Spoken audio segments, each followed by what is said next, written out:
تو یہ ہوتا ہے بعض دفعہ کہ جس نوعیت کی آپ نے قربانی دی ہوتی ہے نا، اللہ وہی چیز آپ کو دے دیتا ہے.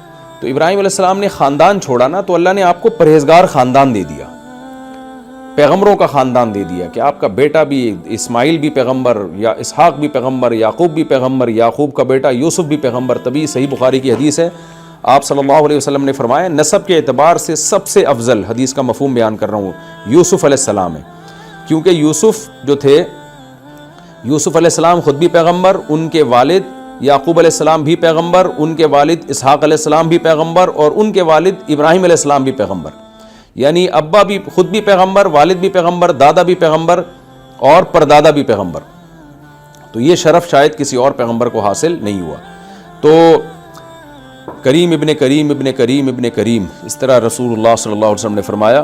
تو یہ اللہ نے ابراہیم علیہ السلام پر فضل کیا کہ بیٹا بھی پیغمبر، پوتا بھی پیغمبر، پوتے کا بیٹا بھی پیغمبر. کیوں؟ آپ نے اللہ کی خاطر قربانی دی. تو نکاح کیے پھر ابراہیم علیہ السلام نے، اور اللہ نے آپ کو اولاد دی.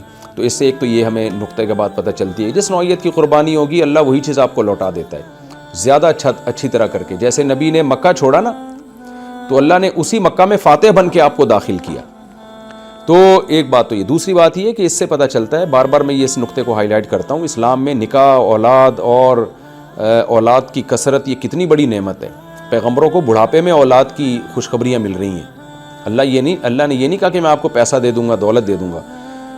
حضرت مریم کو بھی اولاد کی خوشخبری، آل عمران کو بھی اولاد کی خوشخبری، ابراہیم علیہ السلام کو بھی اولادوں کی خوشخبریاں. تو یہ خاص بات ہے کہ زکریا علیہ السلام کو اولاد کی خوشخبری. تو اللہ کی نظر میں اولاد بہت بڑی نعمت ہے، جس اولاد کو روکنے کا آج فیملی پلاننگ والے ہمیں حکم دے رہے ہیں. کیونکہ یہ جن تحریکوں کے ان کے پیچھے جو تحریکیں ہیں وہ قرآن و سنت کو نہیں مانتے، اللہ رسول پیغمبروں کو نہیں مانتے، وہ مادہ پرست لوگ ہیں. وہ سمجھتے ہیں کہ دنیا میں بچے زیادہ آ گئے تو ہمارے حصے کی روزی کھا لیں گے، روزی کے ٹھیکیدار وہ خود بنے ہوئے ہیں. تو یہ چیزیں قرآن و سنت کے خلاف ہیں. تو قرآن اولاد کو بہت بڑی ایک نعمت اور رحمت قرار دے رہا ہے.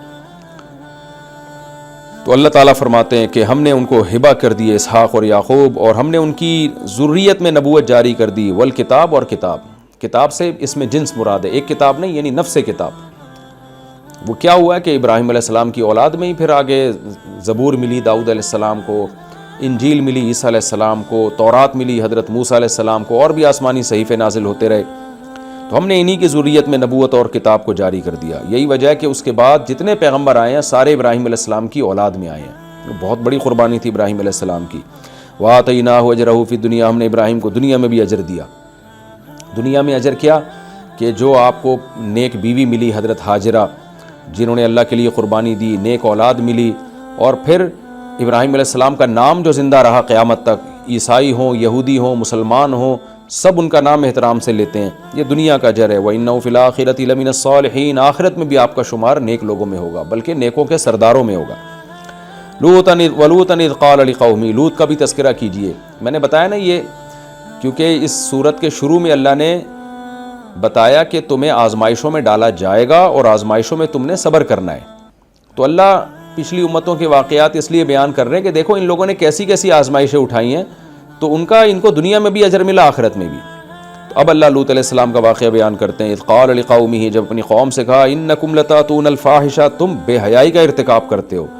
ما سبقکم بها من احد من العالمین، وہ برائی جو اب سے پہلے کسی نے بھی نہیں کی ہے.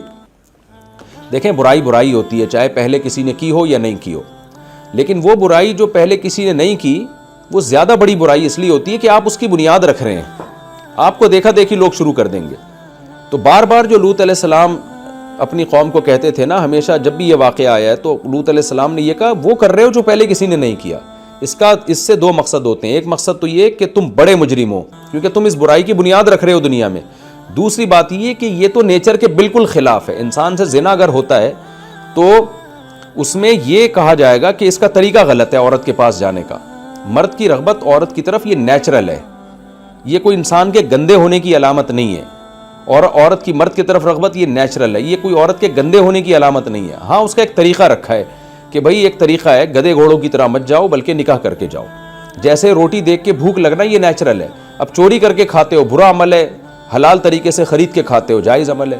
یہی نکاح اور زنا میں فرق ہے. لیکن اتنی بات بہرحال ہے کہ زنا ہو یا نکاح ہو، عورت کی طرف رغبت یہ نیچرل ہے. تو اس لیے زانی کو یہ نہیں کہا جائے گا وہ جرم کر رہے ہو جو پہلے کسی نے کیا ہی نہیں ہے. بھائی یہ تو پہلے بھی لوگوں سے ہوا ہے یہ کام، جن کو سزائیں ملی ہیں اور ان کو حدود جاری کی گئی ہیں. کچھ کو کے معاملے پہ اللہ نے پردہ ڈالا، انہوں نے اللہ سے گڑ گڑا کے توبہ کر لی، اللہ نے معاف کر دیا. کچھ کو اللہ آخرت میں، جنہوں نے توبہ نہیں کی، آخرت میں اللہ سزا دے کے بخش دے گا، ان کو جہنم کی آگ میں ڈالے گا، پھر بخش دے گا سزا دینے کے بعد. لیکن یہ جو لڑکوں سے بدفعلی والا جرم ہے یہ تو نیچرل ہے ہی نہیں. یہ تو جو جان کر گندا کر کے اور جو ہے وہ برا سوچ کے اپنے اوپر اس برائی کو مسلط کرتا ہے اور پھر اس کا عادی بنتا ہے.